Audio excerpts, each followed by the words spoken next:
Ever noticed how people want something more when they can't have it? Why do we chase what rejects us, but ignore what's freely given? It's called psychological reactance. The moment someone feels their freedom is restricted, they instinctively push back. Even the Stoics knew this. Marcus Aurelius believed that the more you desire something, the more power you give it over you. The secret? Stop chasing.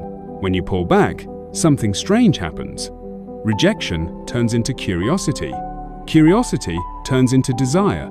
The Stoics mastered this by focusing on what they could control and letting go of what they couldn't. When you no longer fear rejection, you become more attractive not just to people, but to opportunities. Think about it.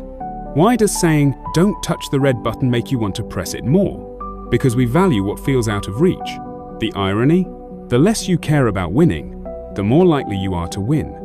Sometimes, the best way to get what you want is to act like you don't want it at all.